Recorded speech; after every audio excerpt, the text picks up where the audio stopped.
सीनमध्ये सुद्धा असा टच वगैरे झाला काव्याला की नो, ते टीव्हीला म्हणते नो नो टच वगैरे. माझा भाचा मला सांगत होता, अरे मामा ते काय सिरियल लागली ही, मम्मी तर नुसती शिवाय देत होती म्हणे. बरोबर आहे, तेव्हा नाही तुला जाग आली, तेव्हा नाही थांबलीस त्याच्यासाठी, आता काय झालं वगैरे. म्हणजे तिच्या प्रत्येक डायलॉग तो म्हणत होता की तिच्या प्रत्येक डायलॉगवरती ती रिॲक्ट होत होती की आता कुठल्या तोंडाने जाशील वगैरे वगैरे, तेव्हा काय झालं होतं थांबायला वगैरे. मी म्हटलं अरे देवा. बघू देत नाही ना ते, म्हणजे बोलतात, अरे थांब पुढचं ऐकू तर दे, थांब थांब थांब. लग्नानंतर होईलच प्रेम या मालिकेचा सुपर डुपर प्रोमो खूप व्हायरल झाला आणि तुम्ही सगळ्यांनी कमेंट केली की आम्हाला तर इंटरव्ह्यू हवा आहे. आणि मी आली आहे तुमच्या रिक्वेस्ट खातर. आणि मलाही या सेटवर यायला नेहमीच आवडतं. आत्ता माझ्यासोबत दोन्हीही ब्रदर्स आहेत, राम लखन. खूप स्वागत दोघांचं. कसे आहात? आणि प्रोमो काय व्हायरल झाला यार, म्हणजे ही मालिका सुरू झाल्यापासून हिस्ट्रीज क्रिएट करते आणि कालही एक हिस्ट्री घडली. तर काय भारी फिलिंग आहे आणि कसं वाटतंय? आणि अनएक्सपेक्टेड होता तो प्रोमो आमच्यासाठीही. आणि मी संध्याकाळी काल बघितलं तर 18 मिलियन व्ह्यूज होते काहीतरी. हो, नाही खूप छान वाटतंय की एकतर इतका ह्या लेवलला जाईल असं वाटलं नव्हतं. कारण आम्हाला जेवढं कळलं होतं तर तो प्रोमो थोडा नंतर येणार होता, पण तो अचानक त्या दिवशी आमच्याकडे आला आणि असं कळलं की आत्ता हा आपण ट्रॅक सुरू करतोय आणि तो प्रोमो आम्ही शूट केला. पण तो इतक्या लेवलला जाईल असं खरंच म्हणजे आम्हाला ॲक्च्युली ती आता सवय झाली आहे की प्रोमो आमचे मिलियन्समध्ये जाण्याची, पण तो इतक्या मिलियनला जाईल असं वाटलं नव्हतं. पण तो अचानक भयानक तो ह्या लेवलला गेला, लोकांनी उचलून धरला. त्याच्यावरती कमेंट शेअर वगैरे तर कित्येक हजार शेअर आहेत त्याच्यावरती. सो बघून खूप छान वाटलं की इतका व्हायरल होतोय शो, इतका हिट झालाय, खूप छान वाटलं. हे ट्विस्ट तुमच्यासाठी अनएक्सपेक्टेड होतं जेव्हा लिहून आलं? कारण का तुम्ही पहिले प्रेक्षक असता, प्रेक्षक म्हणून ते सीन वाचता तेव्हा. नाही सी कसं असतं की स्टोरी फक्त एक सांगण्यात येते की बाबा हे असं असं माईट बी पुढे घडणार आहे वगैरे, फिक्स काही नसतं. पण हे माहीत होतं, कुठेतरी अंदाज होता की पुढे जाऊन हे असं असं काहीतरी स्टोरी आहे किंवा असं असं काहीतरी येणार आहे. आता पुढे नक्की काय होणार आहे ते आम्हालाही सांगण्यात येत नाही, कारण तो एक सरप्राईज असतं ते प्रत्येकासाठीच. पण असं असं काहीतरी होणार आहे हे आयडिया होती, पण ते इतक्या लगेच येईल ही आयडिया नव्हती आम्हाला. आणि विजय, तू रिअल लाईफमध्येही एका क्यूट मुलीचा बाबा आहेस आणि आता सिरियलमध्येही बाबा होणार आहेस. सो ते बघताना असं रिझेबलन्स झाला थोडा, आणि तुला ते ॲक्ट करतानाही थोडंसं हे झालं असेल. हो, नॉस्टॅल्जिया. तो ज्या वेळेस मला कळलं होतं की माझी बायको प्रेग्नंट आहे, तेव्हाचा जो आनंद होता तो खरं तर आपण जसाच्या तसा इथे इनॅक्ट करायचा प्रयत्न करतो, पण जे ओरिजिनल असतं ते ओरिजिनल असतं. आणि त्यात खाली कमेंट्सही यायला लागल्या की पार्थ काव्याचं सुद्धा बाळ असंच त्यांच्यासारखं गोंडस असेल आणि आम्ही उत्सुक होत, तो एक नमुना असेल आणि मग तो आता पार्थवर जाईल किंवा ती जाईल, तो जाईल किंवा काव्यावर जाईल. तर अशा चांगल्या छान छान DM पण येत आहेत, कमेंट्स पण येत आहेत, भारी वाटतंय. पण मी असं ऐकलं होतं की मायरा खूप पॉझिटिव्ह होते जेव्हा पण तू अशी. हां, तिचं नाव आता रावी आहे. हां. रावी खूप पॉझिटिव्ह होते की जेव्हा तू काव्यासोबत रोमॅन्टिक किंवा कोणाही सोबत तू दिसलास की ती खूप पॉझिटिव्ह. हो हो हो हो हो. म्हणजे ते सीनमध्ये सुद्धा असा टच वगैरे झाला काव्याला की नो, ते टीव्हीला म्हणते नो नो टच वगैरे. आहे ती मुलगी बापावर अतोनात प्रेम करते असं म्हणतात. उलटं असतं ना, मुलगा आईकडे आणि मुलगी बापाकडे. सो आहे तसं डेंजर पॉझिटिव्ह आहे ती. इथे पण आहे, विवेक आईचा खूप लाडका आहे. आणि असं काही नाही आहे. उलट ती एन्जॉय करत असते खूप वगैरे. आता मी मध्ये परवा वगैरे घरी होतो तेव्हा ते एपिसोड बघताना असं छान ते आमचे उखाण्याचा एपिसोड ती बघत होती वगैरे, जस्ट घरामध्ये गृहप्रवेशवाला.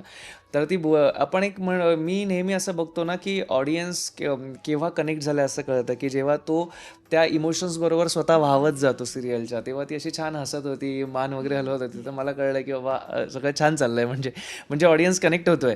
पण तू तिथे असताना आई जेव्हा सिरियल बघत असते तेव्हा ना बऱ्याचदा आईकडनंही म्हणजे आपलं क्रिटिक आपल्या घरातच असतात, पण आई ही अशी व्यक्ती आहे ना जी आपल्या चांगल्या गोष्टी पहिले सांगेल ना. सो तुला आईकडनं काय क्रिटिकल आले की ताई मे बी सांगत असतील की हे बरोबर आहे? नाही आईपेक्षा आई पप्पा कधीच असं सांगत नाही. ते आपले बघतात रेग्युलर, त्यांच्या ह्याच्याप्रमाणे बघतात एपिसोड. पण माझ्या बहिणी आहेत त्या एकदम हे आहेत. म्हणजे मला अजूनही आठवतं जेव्हा ते क्रॉस लग्न झाले होते 1 वर्षापूर्वी वगैरे, तेव्हा तर तो एक सीन होता माझा जेव्हा मी त्या लग्नानंतर जाब विचारायला येतो, काव्याचा आणि माझा सीन होता. तर लिटरली म्हणजे मी गेलो, नेक्स्ट डे गेलो त्याच्या घरी गेलो तिच्या, तेव्हा माझा भाचा मला सांगत होता, अरे मामा ते काय सिरियल लागली ही, मम्मी तर नुसती शिवाय देत होती म्हणे, बरोबर आहे तेव्हा नाही तुला जाग आली, तेव्हा नाही थांबलीस त्याच्यासाठी, आता काय झालं वगैरे. म्हणजे तिच्या प्रत्येक डायलॉग, तो म्हणत होता की तिच्या प्रत्येक डायलॉगवरती ती रिॲक्ट होत होती की आता कुठल्या तोंडाने जाशील वगैरे वगैरे, तेव्हा काय झालं होतं थांबायला वगैरे. मी म्हटलं अरे देवा. अरे थांब पुढचं ऐकू तर दे, थांब थांब थांब. आणि हा एक्सपिरियन्स मी फक्त माझ्या आजी बरोबर केला होता, जी नाशिकला राहते, ती तसं रिॲक्ट व्हायची हे मी बघितलं होतं. पण आत्ताच्या जनरेशनमध्ये पण रिॲक्ट होतात हे बघून मला मी शॉक झालं. म्हटलं अरे एवढं कसं काय कुणी कनेक्ट होऊ शकतं म्हटलं. आणि आमच्याकडे कोकणात ना नेटवर्क नाही आहे.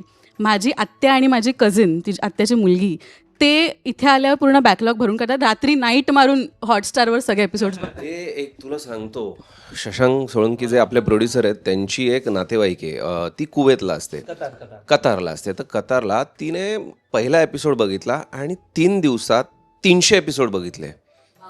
सकाळी 7 वाजता ड्युटीला जाऊन संध्याकाळी घरी यायची आणि रात्र रात्र जाऊन 3 दिवसात 300 एपिसोड पाहिलेत. आणि खास ती भेटायला आली होती इथे. मेहंदी सिक्वेन्सला त्यांना कास्ट पण केलं होतं, इथे थांबल्या होत्या 2 दिवस, 2-3 दिवस. मग 2 दिवस थांबल्या आणि मग 1 दिवस थांबल्या. दुसऱ्या दिवशी इथे बाजूच्याच मेकअप रूम मध्ये होत्या आणि त्या म्हणाल्या की नाही यार हे नाही होते, मी जाते परत कतारला.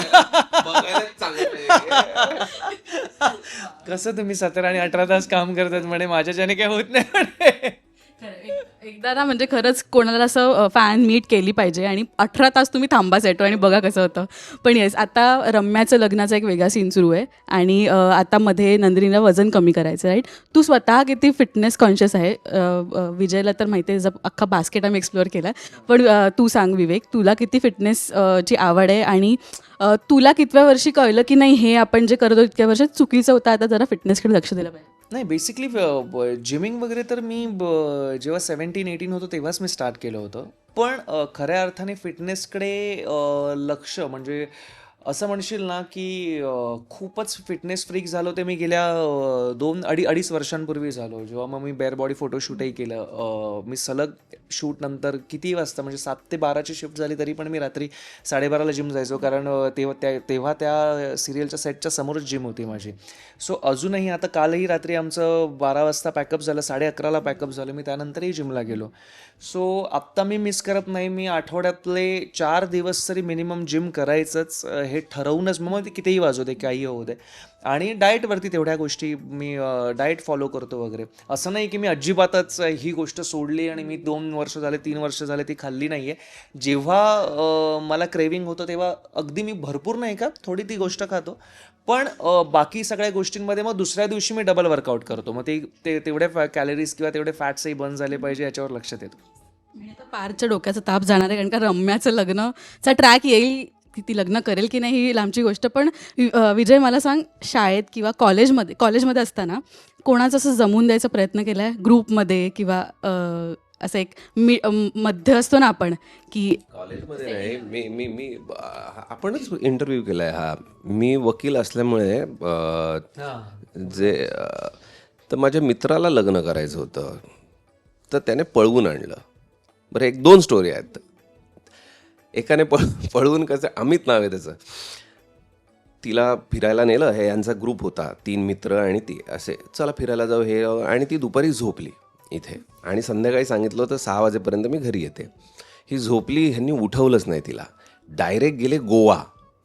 तर गोव्यावर तिथं गेल्यानंतर ती म्हणे कुठे आलो आहे आपण? म्हणे गोवा. अरे गोव्याला आलो आहे, इथून घरी जायला हे लागेल ते लागेल, काय करायचं कसं करायचं, जाऊ दे लग्न करू. मग भांडली ती, भांडली आणि शेवटी कानाखाली मारली. म्हणे मेल्या तुला हेच हवं लग्न करायचं ना, घाल मंगळसूत्र, कर लग्न. हा एक किस्सा. दुसरा किस्सा की ते ना तिच्या घरचे जरा थोडे भाईगिरीतले होते, म्हणून याने पळवलं. मग 6 ते 8 दिवस मी त्यांना आपलं घर इकडे तिकडे असं केलेलं आहे. हे म्हणजे लग्न लावून दिलेलं आहे, सेटिंग वगैरे तसल्या प्रकारने.